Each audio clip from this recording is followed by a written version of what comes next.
Welcome to Introduction to Independent Torah Learning. This class is intended for individuals who never had a chance to learn how to learn Chumash, how to learn Torah on their own. There are many people who are very intelligent professionally. They've spent their whole lives becoming very accomplished in secular areas, but unfortunately they've never had the opportunity to match their skills in Judaically as they have in their secular arena. So this is the class for you to give you the tools that you can approach the text, those tools that many children gain in day school of how to learn Torah. The class is we're going to be looking at a broad overview of the life of Avram Avinu from the actual Psukim, and we're going to be we're going to learn how to translate those Psukim, and then we're going to see what those Psukim say to us. There's going to be both skill development, decoding the words, as well as discussions about what the words are telling us and how do we interpret the words of the Torah for deeper meaning. Hi. So right now, before we begin our study of the text, we need to know where we're holding. Right? You don't start learning algebra without knowing the number line. So we're going to start. What is this Chumash? What is the Torah? What does it consist of? And how do we find our way around? I'm going to be doing a lot of referencing to different verses, to different psukim, and so we need to have the vocabulary of how to find our place around the Chumash. So the Chumash is divided into 5 books. They're known often as the 5 books of Moshe, the 5 books of Moses. Each book is called a Sefer, and each Sefer has its own unique theme. All the information that you need in order to understand what's happening in that Sefer is contained within the Sefer. So you won't need information from a previous place to understand the storyline that's happening in the new book. So each Sefer is really a self-contained unit, a self-contained book. Each one has a theme. We're going to be focusing on the book of Bereshis. Bereshis starts with the birth with the creation of Adam, the first man, and it concludes with the death of Jacob, of Yaakov, and his giving his legacy over to his children, giving them a charge of how they're supposed to behave. So what we see is that this book is a story of individuals and how the Jewish people developed from the actions of these individuals. It's really a story of the impact of individuals and how they change the course of history through their actions and behaviors. We come to Sefer Shmos. Shmos is the story of a nation. It's the birth of a nation and the establishment of that nation as a nation of God.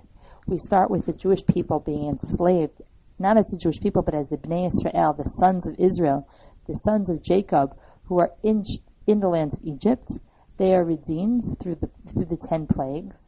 They come to the mountain of Sinai, the Har Sinai, and where they receive the Torah, binding them to God as His chosen people. And it concludes with the Jewish people erecting a Mishkan, a holy sanctuary for Hashem. Vayikra is often called Torat Kohanim, the book of the Kohanim, the laws of the priests, and deals a lot with the laws of the Mishkan, of the sanctuary, of the Karbonot, of the sacrifices.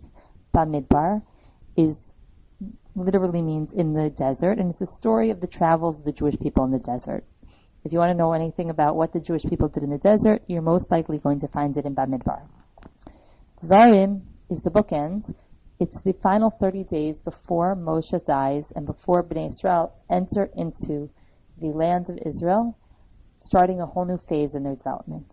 So we have each book has a different theme, and we're going to focus primarily on the first book, Bereshis, to understand its meaning and the story of those individuals contained within it.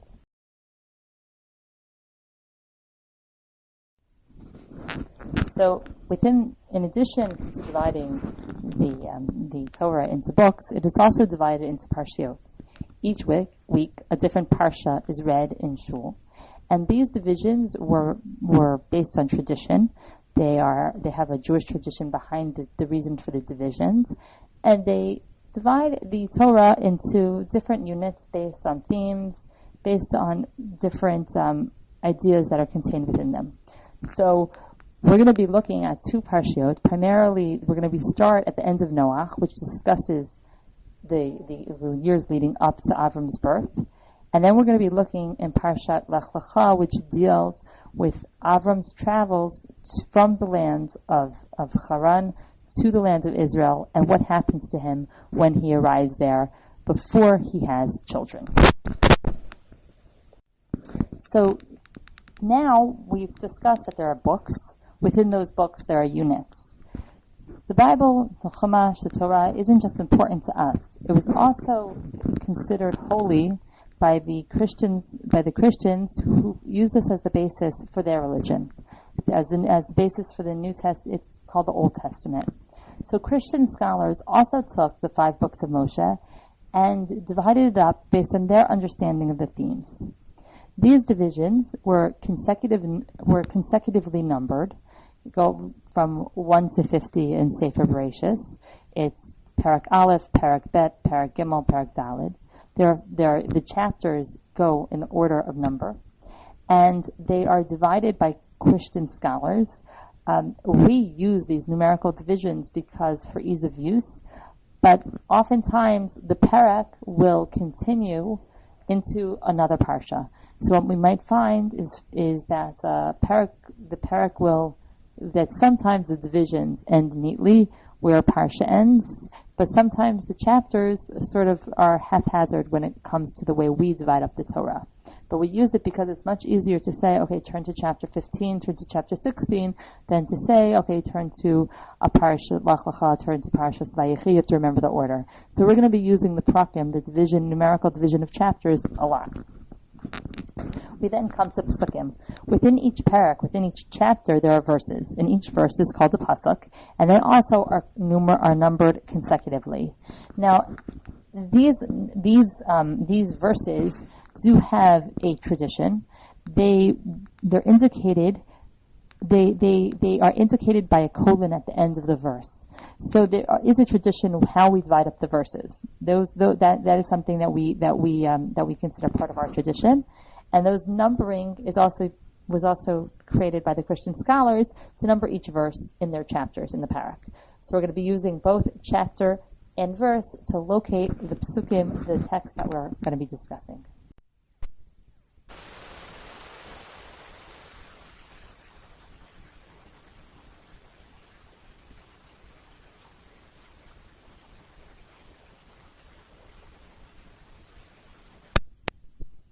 Prakim and verses, which are psukim.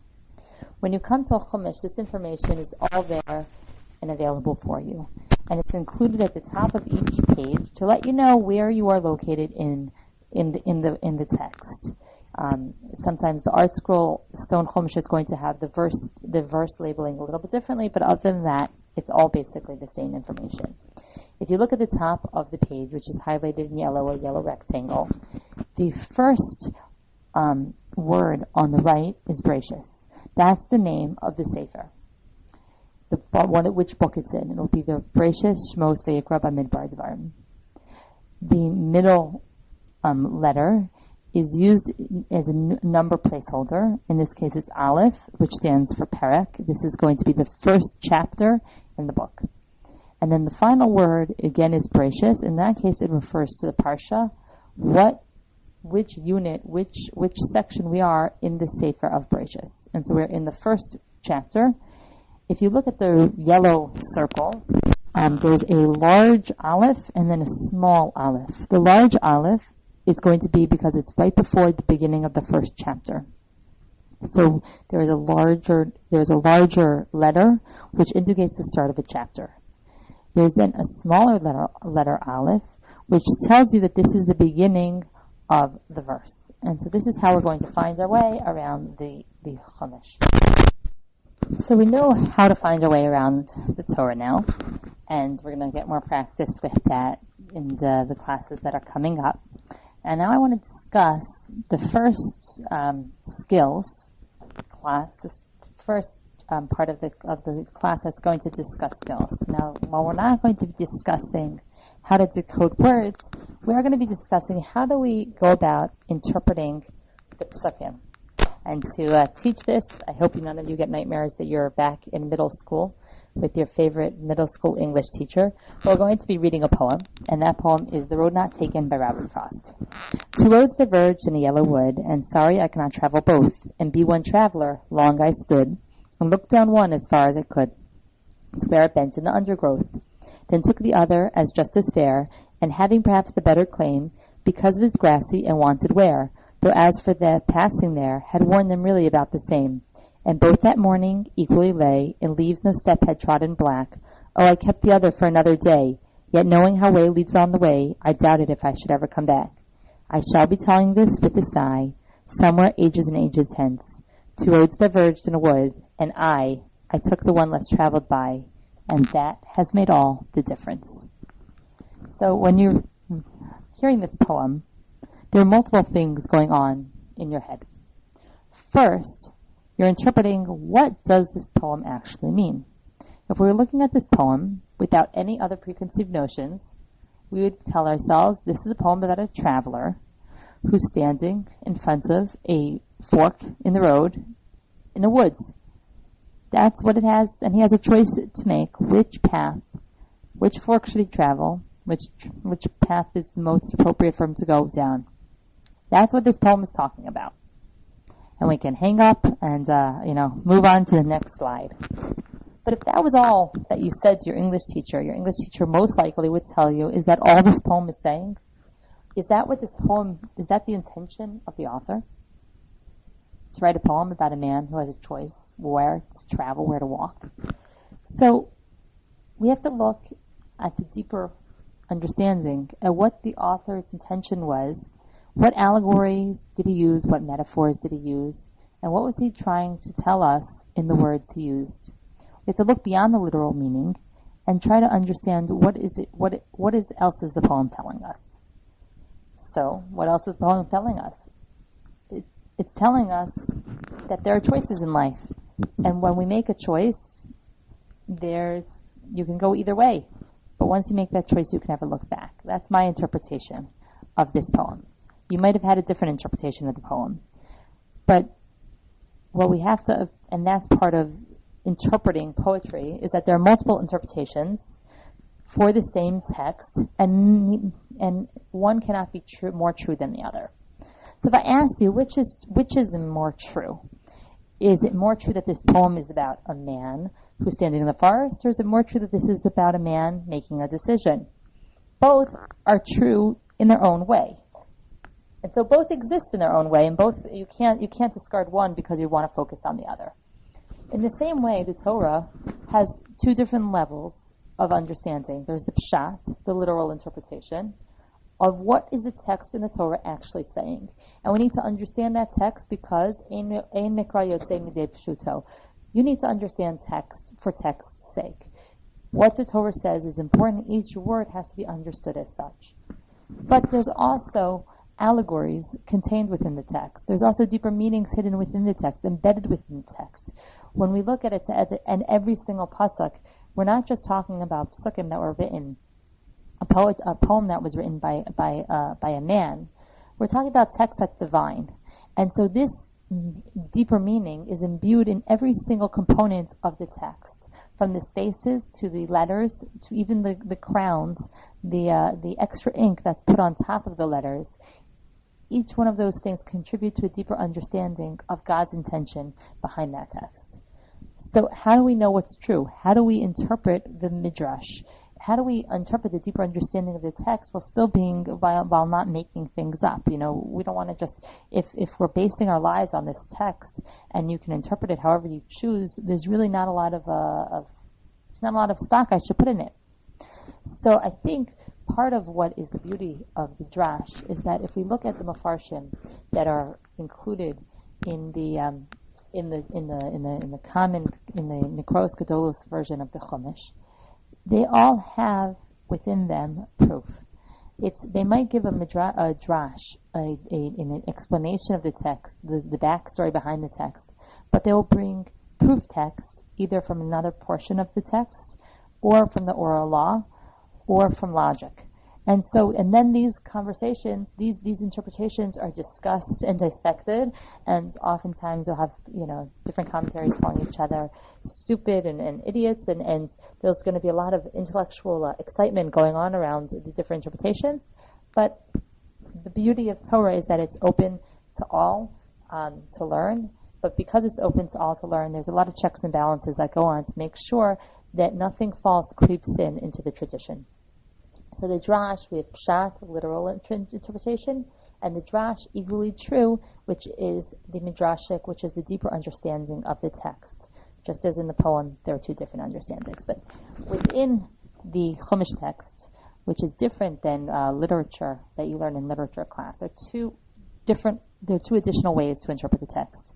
And that is remez, which means hints, and sod, which are secrets. So if I were to take this poem and give it and have it go through the NSA, hi all the people who work for the NSA, and have one spy send this poem to another spy, with a nice card inside a birthday card, when this other spy got this poem, they would know that when they come to a fork in the road, they're supposed to choose the less traveled path. That's a hint that can only be used when the sender and the receiver are on the same wavelength about that there's a hint coming. So also within the Torah there are hints that are embedded within the text, and we have to be receptive to hearing them. Finally, there's sod.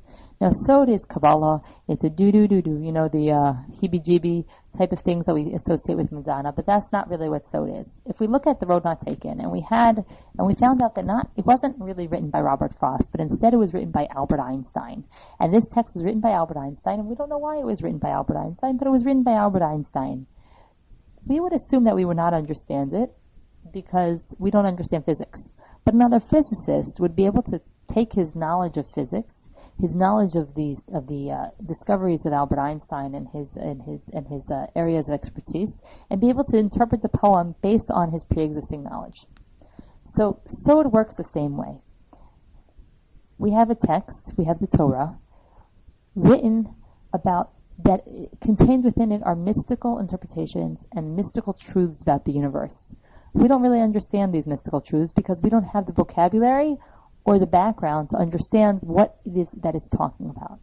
So you'll find that the Ramban is going to have 4 different levels of text that he's going to interpret. In his commentary, he'll say the pshat, he'll say the literal interpretation, what it means. He'll then bring a drash, he'll give the deeper implication of the text. And oftentimes he'll say, for those of you who are going to understand what I have to say, here's what I have to say. He's going to bring sod, he's going to bring secrets.